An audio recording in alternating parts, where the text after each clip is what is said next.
सूखा धनिया ले लिया है। उसके बाद ये थोड़ी सी मैंने दालचीनी ऐड करनी है, 2 टुकड़े।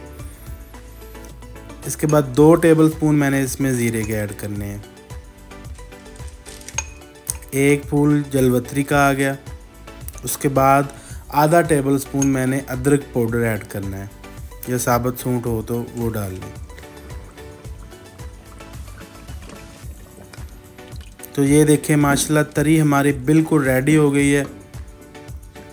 मसाला भी हमारा ग्राइंड हो चुका है। तो इसको मैंने अभी अलहदा कर लेना। तरी सारी मैंने निकाल के किसी बर्तन में रख लेनी है। ये बिल्कुल वही जो रेस्टोरेंट के ऊपर आपको मिलती है, वही रोगन आपका तैयार हो गया है माशाल्लाह जी। तो माशाल्लाह तरी इसमें से निकल चुकी है सारी। तो अभी मैंने इसमें जो मसाला तैयार किया था, ग्राइंड किया था, वो इसके अंदर ऐड करना है। बिस्मिल्लाहिर्रहमानिर्रहीम। जो मसाला मैंने आपको बताया वो मैंने 2 केजी के लिए बनाया, और मैंने वो सारा ही इसके अंदर ऐड कर देना है। तो मसाला इसके अंदर चला गया। तो अभी मैंने इसमें 2 से 2.5 लीटर मैंने पानी ऐड करना है। तो ये माशाल्लाह 2-2.5 लीटर पानी चला गया। तो अभी मैंने इसको उबालने के लिए रख देना है। ढक्कन लगा के मैंने छोड़ देना है इसको। तो निहारी को गाढ़ा करने के लिए मैंने जो बैटर मिक्स करना है वो ये मेरे पास 5 टेबलस्पून मैंने इसमें आटा ऐड करना है। कोई सीक्रेट रेसिपी नहीं होती, बस यही होता है जो आपके घर में है वही यूज़ करना है आपने। 5 टेबलस्पून के बाद मैंने इसमें 1 टेबलस्पून चने का पाउडर ऐड करना है।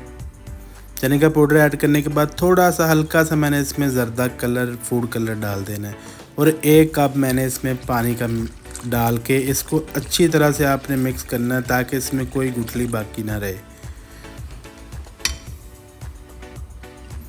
इसको बना के आपने साइड पे रख लेना, और जब डालना है फिर एक बार आपने चम्मच से इसको हिला लेना है।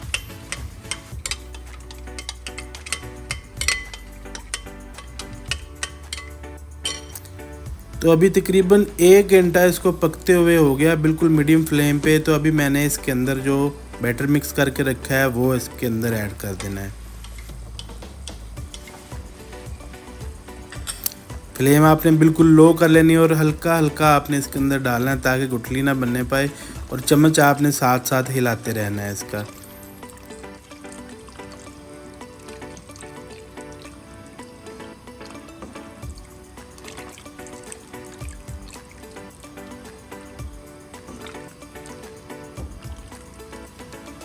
तो ये देखें माशाल्लाह सारा बैटर इसके अंदर चला गया।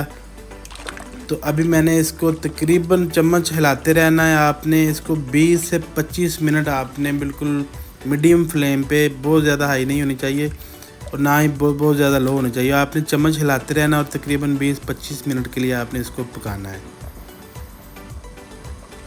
ये देखें इतनी थिकनेस होनी चाहिए, बहुत ज़्यादा थिक आपने इसको नहीं करना। तो जब तक ये तैयार होता है उतनी देर में गरम मसाले को मिक्स करते हैं। इधर मैंने हाफ़ कप पानी ले लिया, उसमें मैंने 1 टेबलस्पून फुल भर के मैंने गरम मसाला पाउडर ऐड करना है, और हाफ़ टेबल स्पून मैंने इसमें काली मिर्च पाउडर ऐड कर देना है। इसको भी आपने अच्छी तरह से मिक्स करना है, बिल्कुल आपने पानी कर लेना है इसको। तो ये एंड पे मैंने इसके अंदर वो मसाला, गरम मसाला जो पानी के अंदर मिक्स करके रखा है, आधे घंटे बाद आपने इसके अंदर वो ऐड कर देना है माशाल्लाह।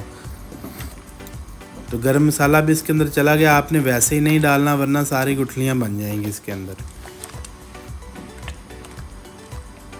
तो अभी मैंने इधर बिल्कुल लो फ्लेम पे इसके ऊपर ढक्कन लगा के तकरीबन 1.5 घंटे के लिए मैंने इसको दम लगा देना, बिल्कुल लो फ्लेम पे। तो माशाल्लाह 1.5 घंटा मुझे हो चुका है। तो ये हमारी बीफ निहारी बिल्कुल रेडी है माशाल्लाह, क्योंकि तरी हमने पहले निकाली थी इसलिए इसके ऊपर नहीं है। ये टेंडरनेस चेक करें, बीफ कितना टेंडर है माशाल्लाह, बिल्कुल रेस्टोरेंट जैसा। तो अभी इसको डिश आउट करते हैं। सबसे पहले आपने इसके अंदर बोटी ऐड करनी है और इसको आपने ये देखें माशाल्लाह कितना टेंडर हो गया है, बिल्कुल रेस्टोरेंट स्टाइल है। और टेस्ट आपको इसका इतना लाजवाब मिलेगा कि आपने कभी भी ऐसा नहीं खाया होगा इंशाल्लाह।